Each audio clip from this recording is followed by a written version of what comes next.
Is inverting a subwoofer actually worth it? And what are some of the benefits and drawbacks of doing so? So I already have to take my subwoofer out of its box because I want to add some more bracing to my box so I can eliminate any kind of rattle that it has. But since I already have to take the subwoofer out of its box, I do want to test out to see how my subwoofer would perform if I invert it. So a few reasons why people invert their subwoofers is, for one, to gain more airspace, because if you already have an undersized box, then inverting your subwoofer can free up a little bit more airspace inside your box, and that can help you hit some more deeper notes, and it can also help you get just a little bit louder. But according to Skar specs, my box is actually a little bit oversized, but the VAS of my subwoofer is 7.2 and my box is only 5 cubic foot tuned to 22 hertz, so I could still actually see some benefits by inverting my subwoofer. And the next good thing about it is for cooling, because if you're playing your subwoofer a lot at high volumes, then it's probably going to get a little bit warm, so inverting it can help keep those temperatures down. And the third reason is it kind of looks cool whenever you invert your subwoofer, but there are also a couple of drawbacks when doing so. So every subwoofer is going to have vents to allow airflow, and that's usually like under the spider or around the voice coil, and that usually can make noise whenever you play it at high volumes. The next one could be a good thing or it could be a drawback, and that's the wiring. So it's definitely easy to wire the subwoofer whenever it's inverted, but that also means that accidents can happen and the wires could get caught on something, and it is easier to rip the wires out of the subwoofer whenever it's inverted. So I'm going to stop yapping now and let's get my subwoofer out of its box.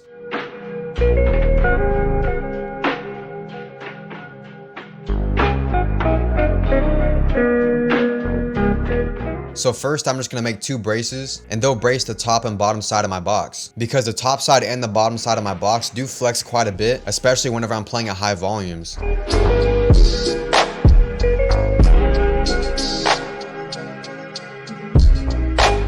So now I'm going to install the bracing into my box. I also just want to make sure that I have a good and sturdy subwoofer box whenever I'm doing these videos for you guys, and so it can reach its maximum capabilities.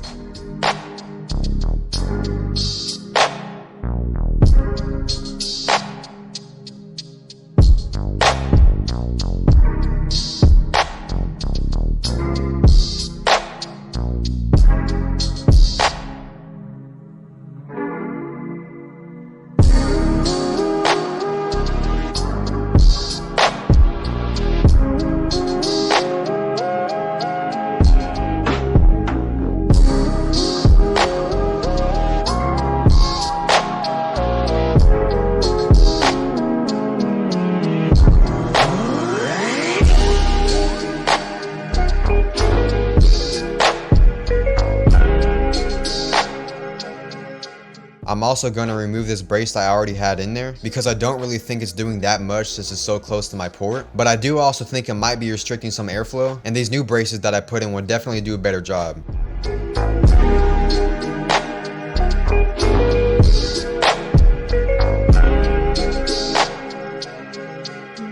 I'm also going to add a brace to the port itself just so I can eliminate any flex that it has.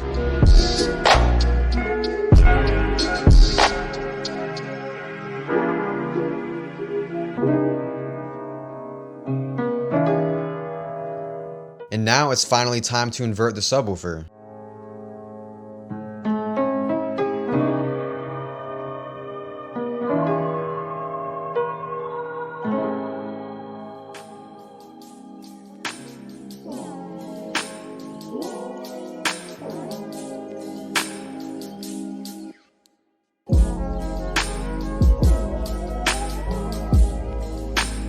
So now the subwoofer is all wired up, so now let's see how it performs. Do you guys think it'll perform better or worse? Let me know what you guys think in the comments. So after testing the subwoofer while it was inverted, I feel like it might have helped the low end just a little bit, but I'm not 100% sure because I don't have a meter. But I don't really have all good things to say about it though, because it seemed like every time I would play a song, every time I would hit a note, it would sound good a couple times I would hit it, but then after a couple times I would start to hear this almost rattling noise.